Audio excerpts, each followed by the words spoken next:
Welcome to 909 Exec, your source for wit and wisdom in cybersecurity and beyond. On this podcast, your host, veteran chief security officer and cyber aficionado Den Jones, taps his vast network to bring you guests, stories, opinions, predictions, and analysis you won't get anywhere else. Join us for 909 Exec episode 31 with Rana Salman. Well, everybody, welcome to the first ever of our newly renamed 909 Exec. You may come here thinking we were Cyber 909, but apparently that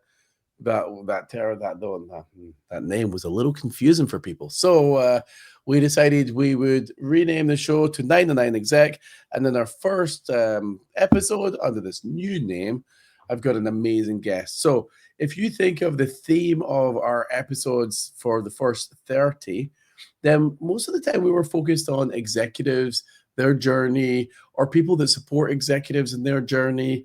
And then we've got different executives, so it's mostly in tech, but then some are like, hey, I want to bring in a sales leader. I want to bring in some music mogul or some FBI agent or whatever we're going to dig up from my network of fantastic people. So this episode is excellent. So I met Rana a few months ago as she was leading a company through their sales kickoff. And it was fascinating to me, first of all, the attention of detail, but then secondly, how she approached this whole thing. So the first thing I said was, I'd love to have you on the show. So Rana Salman, CEO of Salman Consulting, you're an author, you're a TEDx speaker, I was thinking about this. Maybe you're the dog whisperer equivalent for the sales, the world of sales executives. So Rana, welcome to the show. Why don't you introduce yourself and do a little bit better than me? Oh, you've done an excellent job. Thank you. I'm pretty excited to be the first guest. For folks that don't know me, my name is Rana Salman. I work as an executive, as CEO for Salman Consulting, and we work with amazing companies, specifically medium to large size Fortune 500 IT organizations. And I work with sales leaders, sales executives, sales reps, enablement, product marketing, to truly create and collaborate and create programs to help improve sales effectiveness. And I'm so excited to be the first one. Wow. I know. Well, it's funny. So we done 30 episodes under Cyber 909. And then, in reflection and talking with the team, it's almost like, well, wait a minute, we intentionally don't spend time on the cyber side of things, but we were like, let's focus on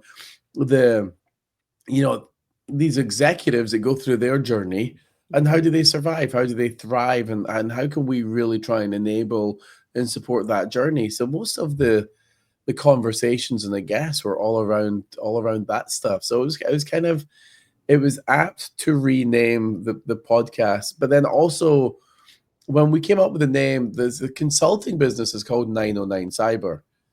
So in my absolute lack of creativity, I came up with Cyber 909 for the name of the podcast.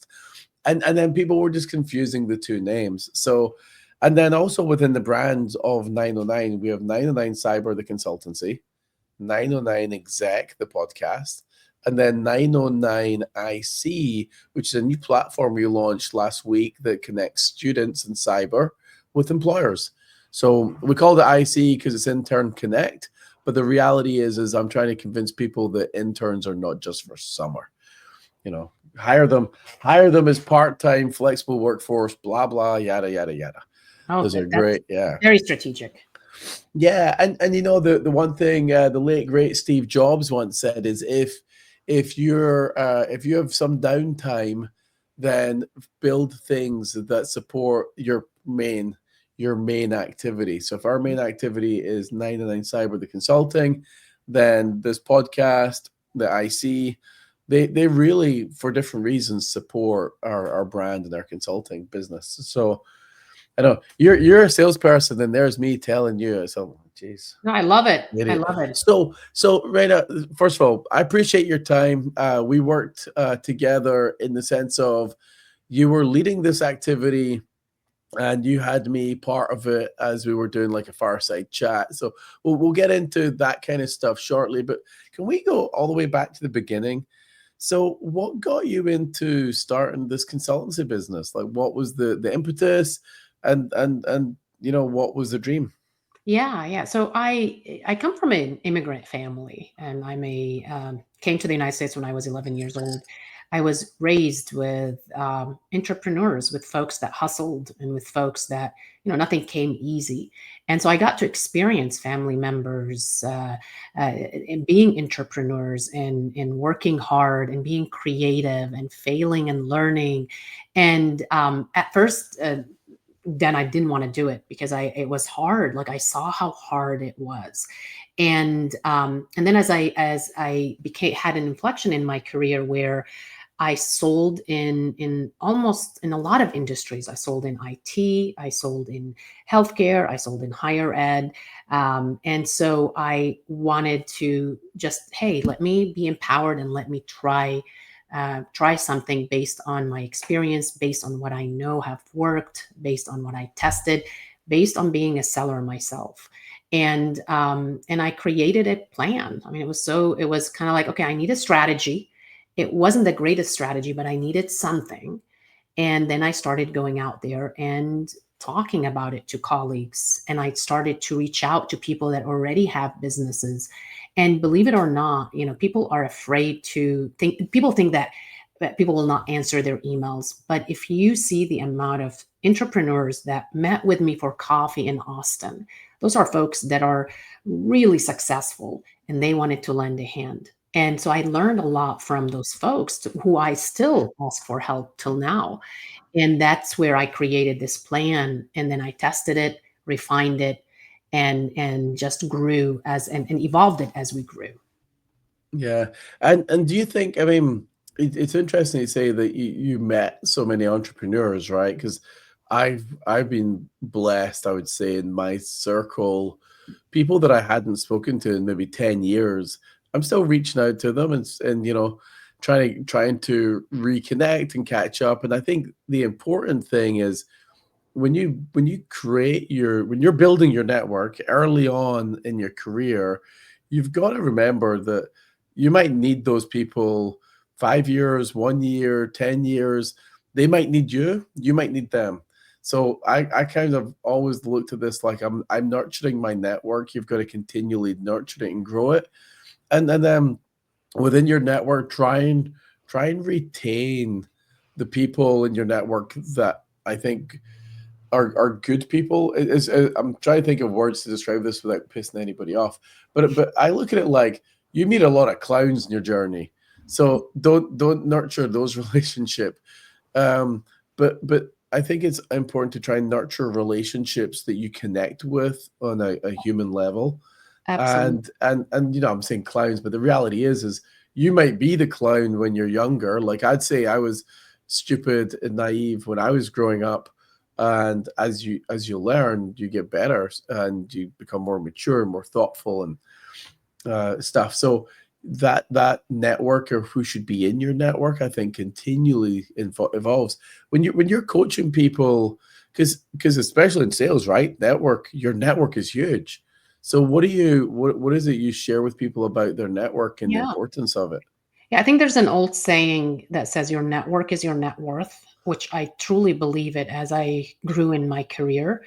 I think what I tell salespeople is you got to be strategic in building your network, but you also have to make sure that you're building a network where you're adding value. Like, networking is not just asking for help, it's about you adding value to your network. And so when you need help, people will help you.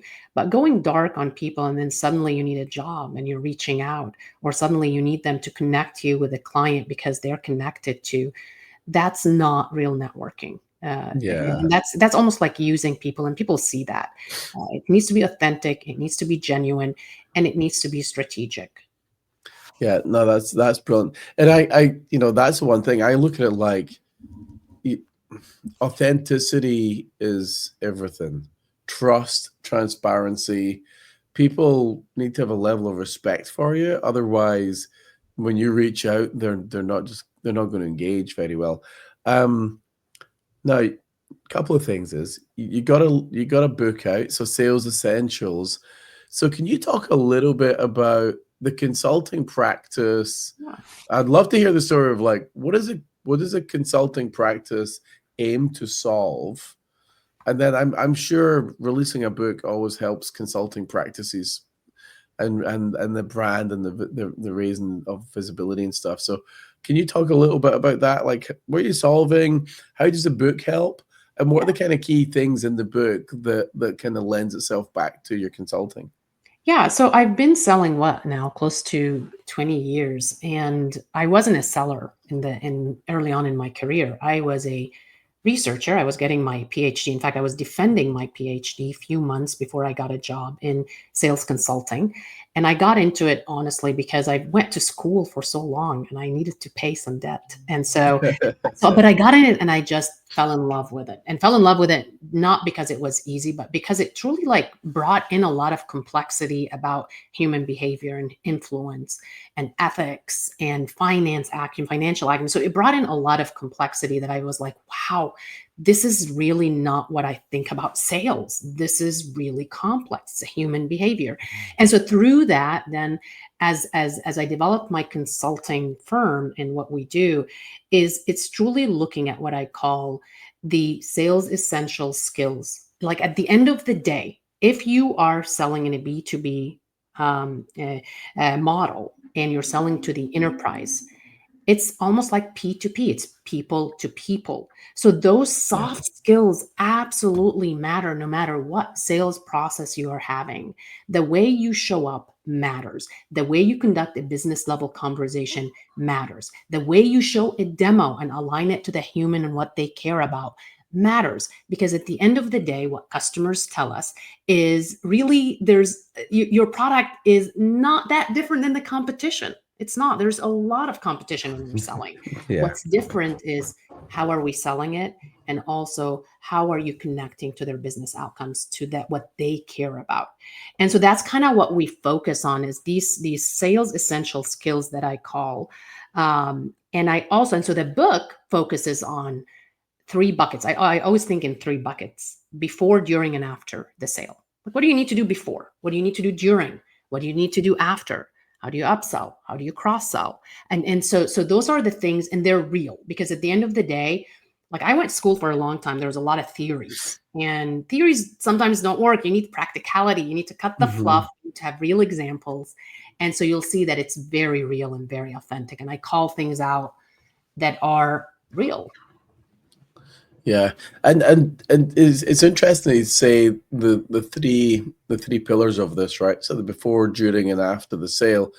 It's salespeople generally, in my 30 plus years of experience, they love you before the sale. During the sale, they come across like hungry animals, and then after the sale, they're like in hibernation, and you don't hear from them. And a good salesperson, I totally agree with you. Like a good salesperson, they're gonna stick around. They're gonna make sure the implementation was good. They're gonna make sure you've got what you need. They're gonna sometimes be the back channel back into the business for things that aren't working great.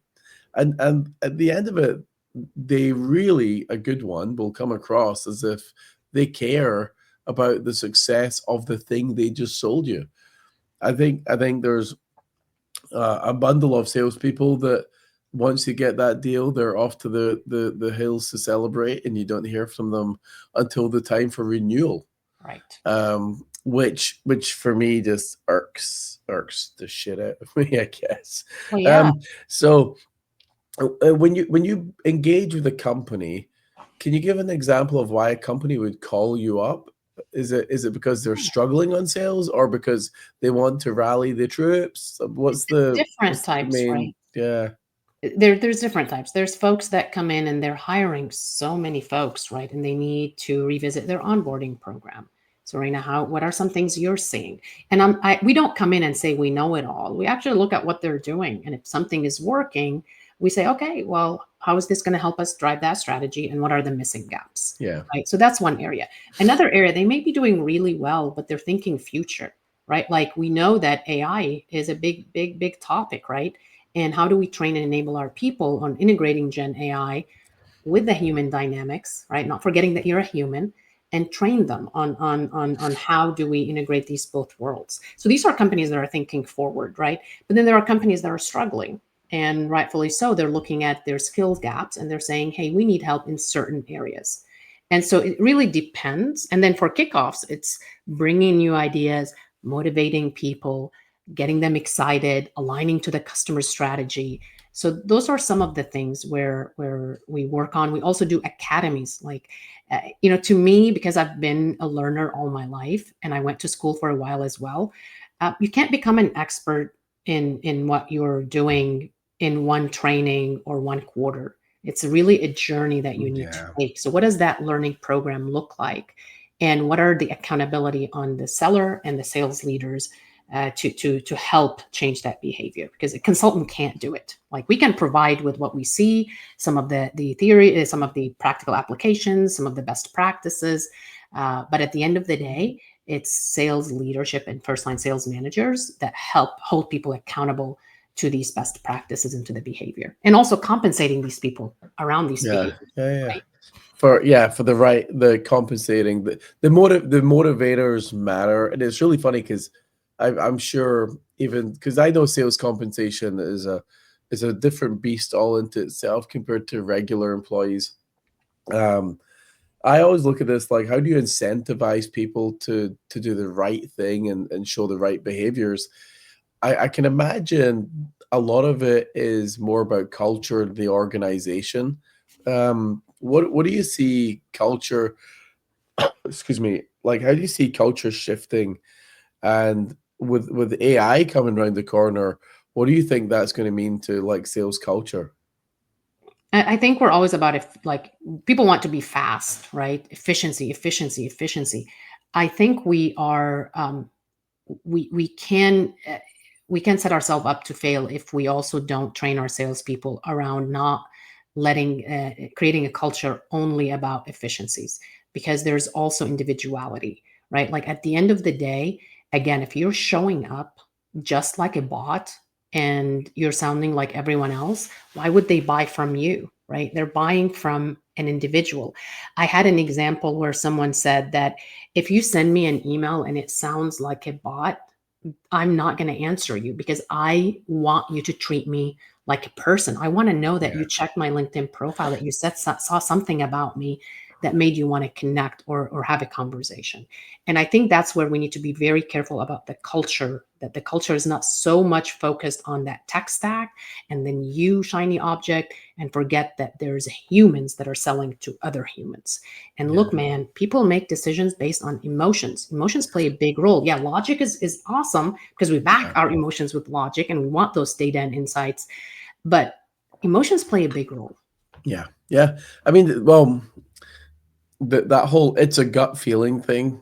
I mean, that shit matters. I think in the whole sales process, what I've been on the receiving end, then I've always focused on like picking apart the story, the authenticity of the people that are trying to sell me their stuff. And when we're coaching tech companies, startups mainly in the security space, our whole thing is you've got to realize that 10 other companies say the same shit that you say.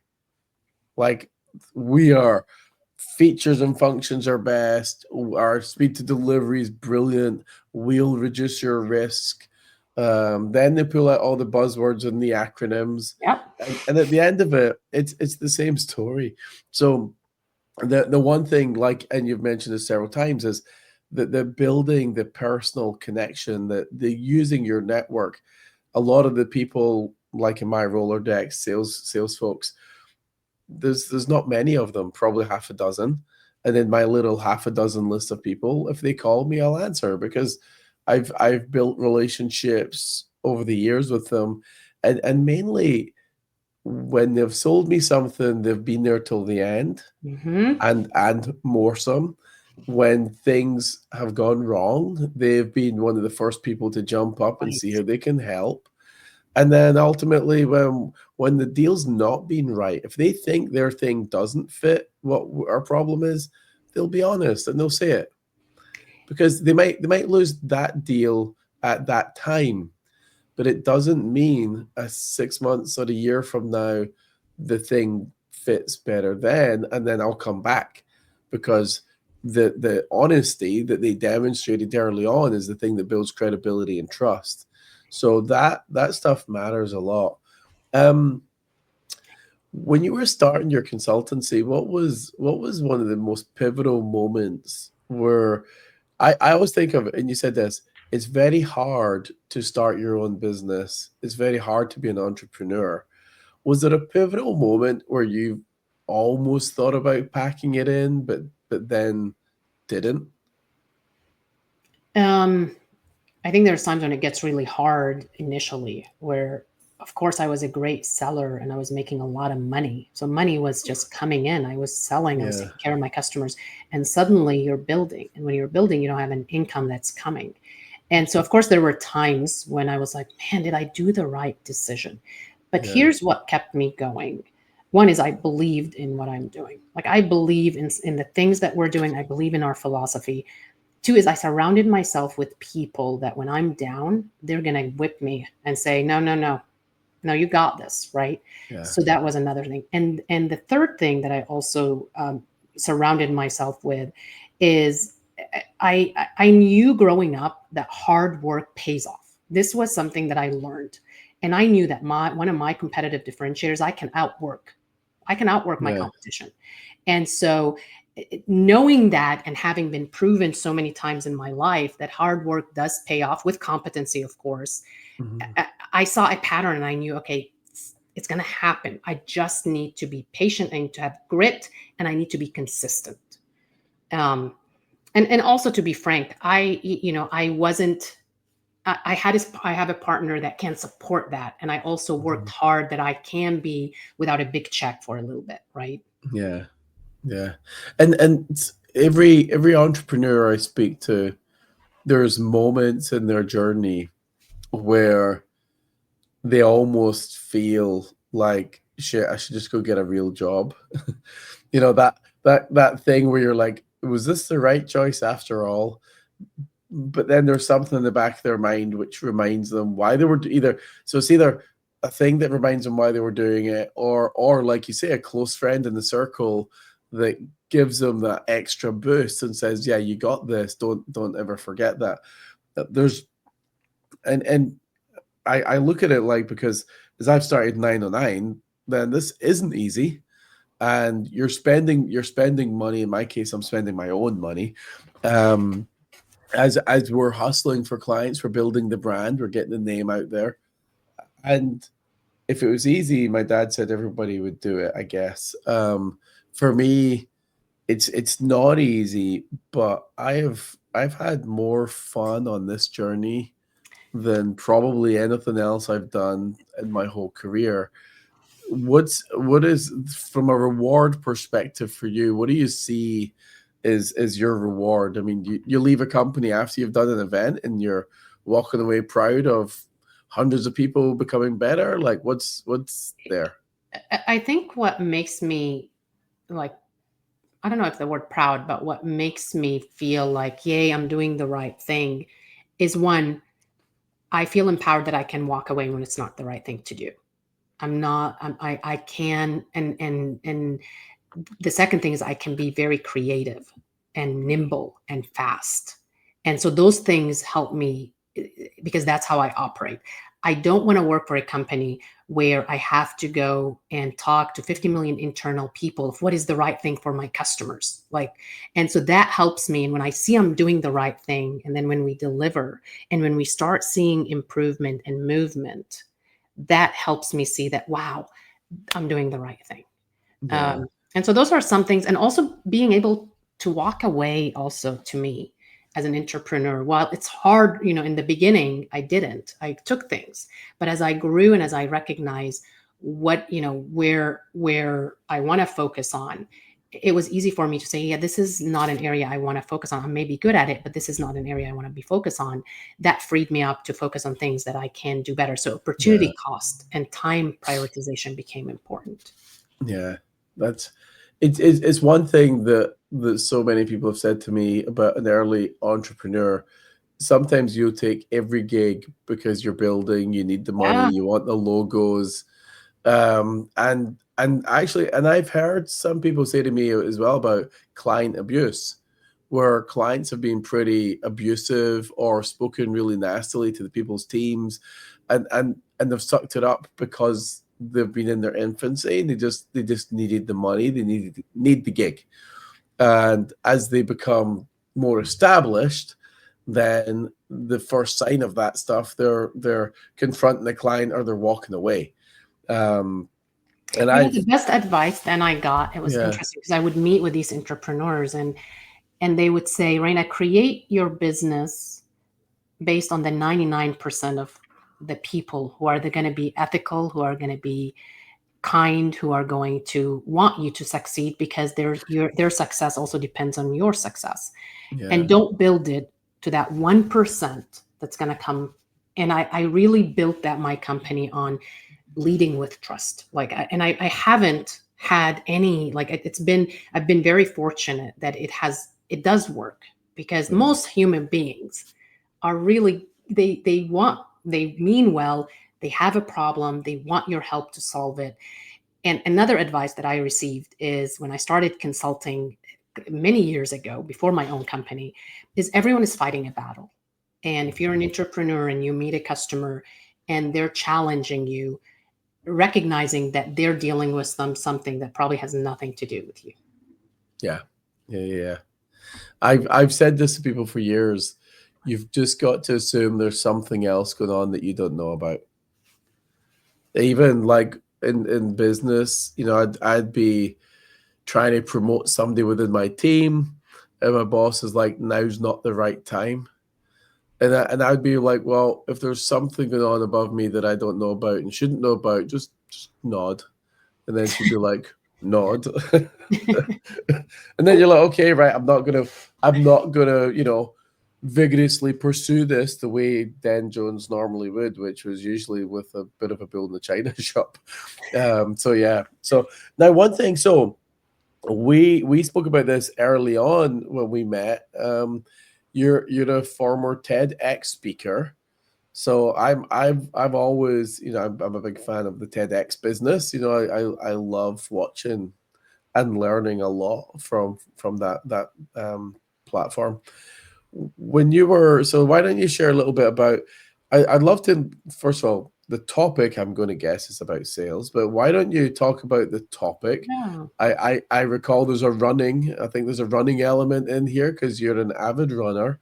So I'd love to hear not just the TEDx thing, but let's weave in a little bit about the Raina the runner, because it rhymes, and Yeah.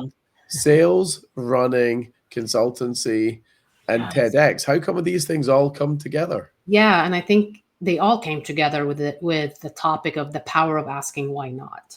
And when your viewers listen to it, they'll recognize that one of the common themes in my life has been recognizing the power of asking why not, how it helped me in my business, how it helped me be an entrepreneur, how it helped my whole family immigrate, my dad asking the question, why not leave Beirut, Lebanon during the Civil War and immigrate to the US? Why not? Why not my family, my kids have that opportunity to live that American dream? And so I took that theme, which has been my guiding light in my life, is whenever I face something, I ask the question, why not? Like, why not? What is preventing me? And when you ask that question and you put down the why nots, you recognize, those are not real. Like, why not? Like, no one's gonna die, no one, like, and so Yeah, so you start identifying those beliefs that you have, and you start breaking them down.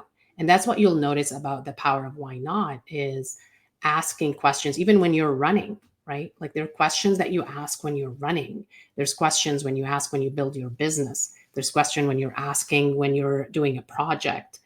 And when you step back and say why not, it opens up possibilities. yeah. And so how did the TEDx thing come Yeah. around? Yeah. So one of the things that I've done is you apply for these TEDx's, right? Like, and this is where there's applications and you identify areas that are different ones. And so I started with ones, it was almost like a kind of a test, like I was learning. So I would apply, I would get rejected, and I would be like, okay, well, let me start to understand, why am I getting rejected? And then I started going and doing more applications and learning as I go and talking to people that have done it. Like I would see someone on LinkedIn that has done a TEDx, and if someone I know or connected in my network, I would reach out and say, hey, tell me more about how did you get into it? What was the impact? What was the outcome? What we're trying to achieve? And I also started thinking, okay, what will get you an increased chances of getting accepted? And it's really also in your community, right? Like and that's what I would tell folks, look at TEDx's in your community, and learn about the theme of what they want, and then think different. How are you going to think different? Are you going to bring in a new idea to the audience? Yeah. And not that I got millions of views, Jen. I didn't, right? It was, but to me, like, yeah, I didn't go viral, not Brene Brown or anything, but to me, it was a moment where I stood on stage and I shared an idea. And when I get an email from someone that is not as privileged as we are in the United States, or someone that needed that hope, that to me was worth it. That's giving back and paying it forward. Yeah, no, that's excellent. So we'll need to make sure we'll put the link. I was taking notes there. So we'll need to put the link to the TEDx, your presentation in the notes, as well as your book and your website. Now the running stuff. So running, let's talk a little bit. So that's your passion. What was the last run you done? Because I did see something posted on LinkedIn not so long ago. So last run, but then more importantly, what is it about running that you think you can draw from that supports your professional career? Absolutely. So the last run we ran, my husband and I, so I married someone that also loves to run. And so that helps us in holding each other accountable. The last run we did was the Big Sur International Marathon. We didn't do the whole marathon. We did one marathon a few years ago, but marathon takes a lot of time commitment. I mean, it's really as your life changes, and it's only the marathon training. And so we did a 11 miler, and it was beautiful. I would highly recommend it. What running does to me is, one, it shows me it helps in the long game, right? Sales is a long game. And the sales process, when you're selling complex deal, requires a lot of discipline, a lot of strength, and a lot of mental strength. And so running has helped teach me that, because there's a lot of mental struggles when you're running 13 miles, 22 miles, 26 miles. And that last mile is the hardest. And it's not your body giving up, it's your brain telling you, you're done. Why are you doing this, right? So that's one thing. Another thing is it helps us stay focused under pressure. I think any entrepreneur listening to this, you have to find something to do that will help release the stress and the pressure. And to me, running does that. It's therapeutic. It's also a way to meditate. Some folks meditate different ways. I can't do yoga. I cannot sit still, but man, I can run, right? And so that's where I use that time to really meditate and get and really just have time to be present. And also it's mental toughness. I mean, to me, sales is mental toughness, because you're going to get rejected and rejected and rejected. And in running, you also can train so much, and then you get to the race and suddenly it's raining, or suddenly you get a cramp. So you have to adapt, and selling is also about adapting. And so I use a lot of on my LinkedIn. If folks read some of my posts, I really connect running with sales a lot, and it taught me so much in terms of life lessons. Yeah, it's really, I've met quite a few, I'd say runners or fitness enthusiasts, where they'll talk about what is it about the thing that they're doing, the discipline, that they can then draw the parallel into their professional life. And I love how you've tied these things together, because the reality is it's a mind game more than it is anything else. And sales, as I've started, 909, then I'm out there trying to build the brand, build the business, and really hustle for the gigs that are coming in for the team. And I look at it like, is it about getting all the yeses, or is it about getting more no's? You see, because I read a book a while ago, and it was a case of saying, don't focus on the yeses. Your goal should be get 100 no's, because when you get 100 no's, that's when you start getting yeses. And if you don't get enough no's, then that means you're not prospecting enough, right? Like, this is where I tell folks, you got to get a lot of rejections to get to that yes, but that means you're doing your job, because you're also learning from every rejection. For me, like, some rejections where I thought, oh my goodness, like, I was so sad and pissed, but now looking back, I'm like, man, this was a good thing. Yeah, good learning experience. I think there's a benefit to, if you do get a rejection, if possible, working back with that client or prospect to understand, why did we lose the deal? Yes. Like, what was positive about the experience with us? What was negative about the experience? Why did we lose it? And then take that back and pump that back into your input on, how do we improve for the next conversation. If every salesperson could leave, if they could go into the conversation with their objective being, I want to build a new relationship, I think they do 10 times better than they going into it with the, I just want to sell you my shit. Absolutely. Like, losing a deal does not mean losing a relationship. There's a lot of, if you look at my sales process, where I would lose a deal, but then a year later, I would get the same person would hire us. And the reason is because we nurtured relationships. We took their feedback, like you said, and we didn't go dark, right? Like, just because they decided to go with someone else doesn't mean that we lost that relationship. Yeah, I'll give you a great example. We were talking with the client about a fractional CISO opportunity, and some of the conversations were great, a couple of the conversations not so great. And in the end, we just assumed the deal was lost. And I text the person just out of the blue, just to say, hey, hope you're doing well, just checking in, shame it didn't work out with us, but just to let you know, we're still here. If you ever need any help, we're more than happy to help. I got a reply back within an hour that basically said, we still haven't fixed this problem, we still need help, can we meet and see if we can salvage this and get moving forward? And I'd already thought we'd lost the deal. So I think the reality is sometimes just remembering that you're actually nurturing this relationship regardless of this deal or not, because this deal is one deal of many in your life. And for me, in that scenario, I was like, holy shit. There was me thinking we had lost this thing that would be fairly lucrative for us, in the sense of a great client, a great product, and a great opportunity. And then all of a sudden you're like, oh shit, this thing could be back on here. So it's a case of, I think of it like, focus on relationships 100%.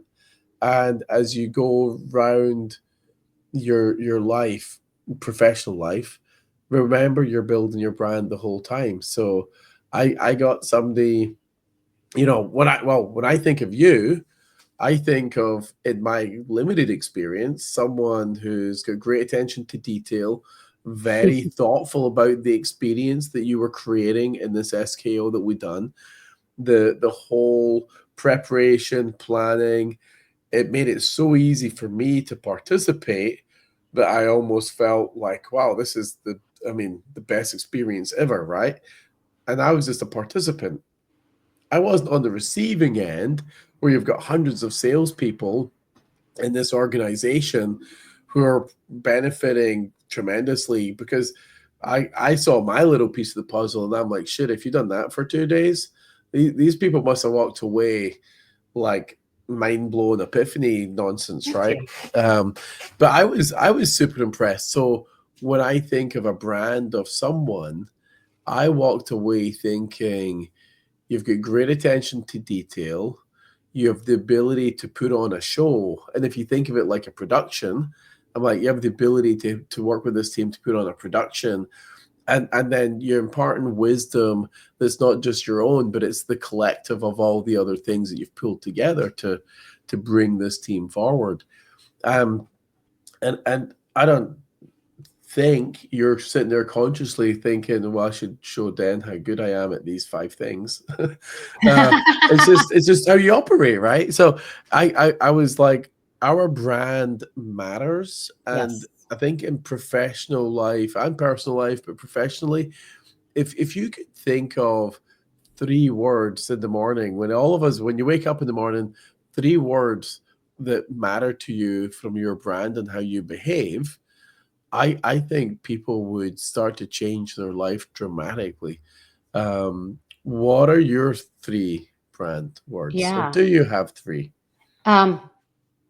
Doing the right thing.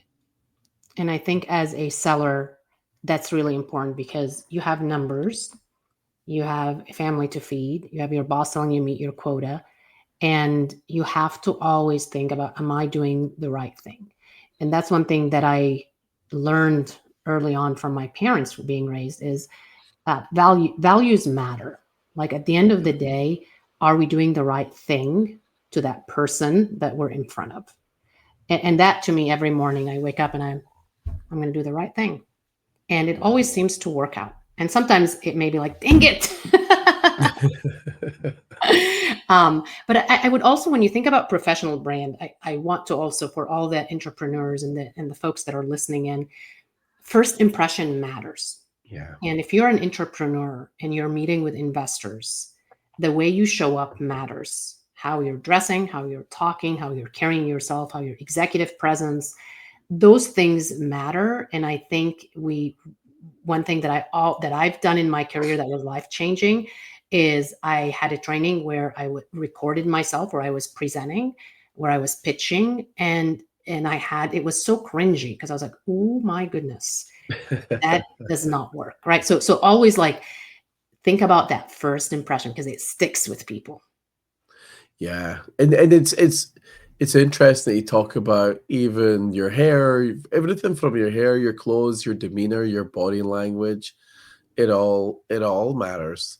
I think, you know, any meeting, personally, professionally, if you walk into a room with an air of confidence, but not with confidence, but without the arrogance. Yeah, without So the yeah, so with confidence and humility, right? I think if you can blend those two really well, um, and you can walk into that room, I think presentable. You've got to look and present for the moment. I had a happy hour. It's really funny. This is a great example of this. I had a happy hour where I was meeting with a bunch of friends, and they were just so happened to be looking for some resources to help with some projects they're working on. But bit of a social setting. One of my old engineers from Adobe joins the happy hour, and I had said to him beforehand, I'm like, these guys are looking for people like you, so can think of this a bit like a job interview. Like, you're going to meet these people for the first time, and we may be able to place you with them, give you some good work, and so just think of it. And the guy turned up as if he had just left his bedroom, and it was almost like, not to say he hadn't showered, but it was almost like, you know, as if he was just hanging out with some friends at a bar, and nobody cared. And afterwards, I said to him, I was like, "Do you remember the conversation we had before?" So the first impression you gave these guys, the only thing I could turn around and say to them was said, "Well, he's a damn good engineer because his fashion sense sucks, and his awareness and his social awareness kind of let him down a little bit too, right?" And they just laughed, and because I'm trying to salvage, like, this guy's a good engineer, and he really is. But that impression that he set, and I asked him this afterwards, I'm like, what do you want your brand to be? How do you want people to think of you when you meet them? Because every event you go to, whether it's a social event or a whatever, could be even your kid's birthday party, and you turn up. How you turn up, you don't know who you're going to meet at some of these things. So imagine that could be the next best gig, the next best friend, the next best whatever. Think of that and realize you're in control of the impression you're creating. So And, I and think that's impression, huge. and one thing, impression then also is, how are you making the other person feel? Like Yeah. if you get into these meetings, and I've seen it happen, where all you're talking about how great your product is, how great your company is, that's not leaving a good impression.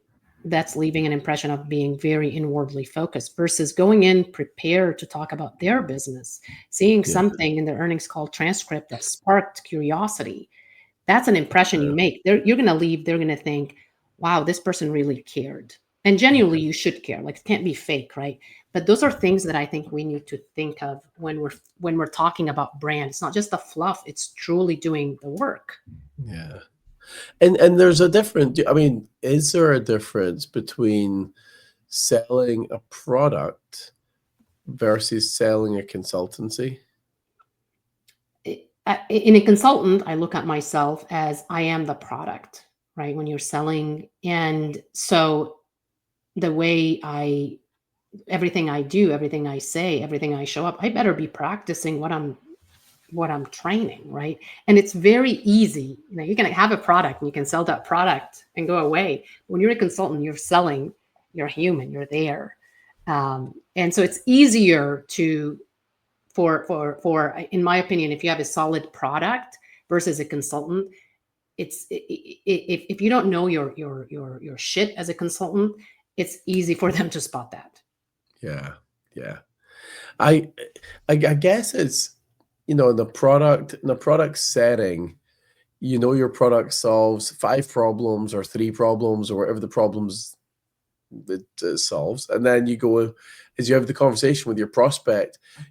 If you know more about their business, if you know enough about their business that you know similar businesses that you've sold to before with your product, and you say, hey, we know businesses like yours typically suffers from these 3 problems.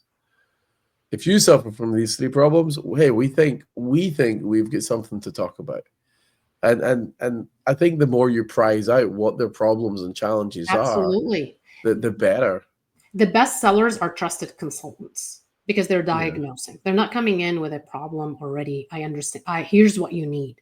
They're coming in with some validation of what's happening in this buyer's world based on our research, not assuming, validating, and then sharing some stories of how we've helped someone similar in that situation address this business problem, and asking questions like and not asking questions for the sake of asking questions, but really asking intentional questions that can help you with intense curiosity to uncover more and find a solution. Yeah, no, I think that's one thing about where you are and I am, right? Is naturally we're curious people. So when you ever meet someone, I sometimes get lost in solving the problem conversation and forget that I'm actually a consultant. Like for me, it's if I talk to someone, and I do this a lot in my personal life, but at the minute I start talking to someone, they're like, oh, we're struggling with this and this and this. I just want to jump in there and be like, well, have you thought about this? And what about that? And all of a sudden I'm just in there brainstorming and troubleshooting. And because my curiosity and my desire to help and solve problems outshines my desire to sell you some shit. I mean, the selling and the monetizing the thing is vitally important for our upkeep. But the biggest thing for me is I want to engage people that have problems, that need help, and that they recognize they need help, as opposed to us knocking on the door trying to convince someone that they have a problem and need help.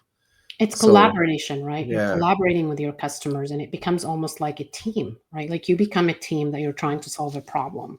And Yeah. so, and you take their input and insights. This is where also we have to also remind ourselves and remind our sellers that these buyers that you're meeting with are smart and they've gone through experiences. And so taking that, also actively listening to what they have to say and collaborating together and being creative and designing a solution that will help them becomes important. And also identifying what success looks like from both parties. Like, what does success Yeah. look like? Because one ROI that you think is great, they may not give a shit about it, right? Yeah. And so those are what, when you just said, when you start saying how you're working with your customers, collaboration becomes really important in building It's trust. huge. And that really, I mean, that really is I think the spirit of good business relationships is that regardless of where you sit, whether you're a seller, a buyer, an executive, an intern, all the way around our ecosystem, the most important thing for me is build solid relationships that you're based on trust, and then start to think of it like we're one team. The minute you realize it's us together and we're in it together, I think you can do a lot more. But I've met so many executives in IT and security, or just teams in general, that look at their vendor as nothing more than a supplier of stuff.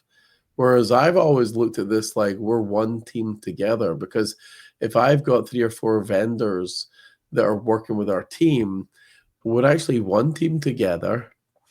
I need those vendors to realize that there's 5 of them in this thing with us too, because very rarely is it just one supplier. Generally speaking, in order to, like, especially the Adobes and Ciscos of the world, you're doing something delivering to 40,000 people. One of our projects had like 5 vendors pretty easily, maybe more. And if they weren't collaborating together with us all going forward, then the thing would have failed. We Mhm. needed everybody to work together. So, Raina, I know we're up with time. It's really funny. Like I look at my little grab bag of questions. I'm like, oh shit, we could keep going here. And so I really appreciate your time. I'd love to have you back on the show at some point. I want to dig a little bit more into really the sales side of things, and Mhm. it could be cool in the future. I'll grab you and a couple of sales leaders, a Of little course. panel style discussion. I think that could be cool. I really appreciate it. Thank Thank you. you for bearing with me being the guy with a cold this week. But I didn't want to push it off because your time is busy, and you're a hard lady to nail down sometimes. No, you're very busy, and so getting you on the schedule was great. I really Thank appreciate you. it.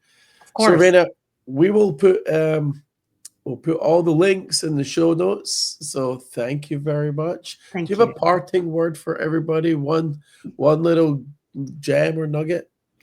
Yeah, stay hungry and stay humble. I think there's a book around that. So um, that would be my 2 words. My no, Thanks. 4 words. Forward, yeah. Yeah, brilliant. So, Raina, thank you very much, everybody. We appreciate you watching, tuning in.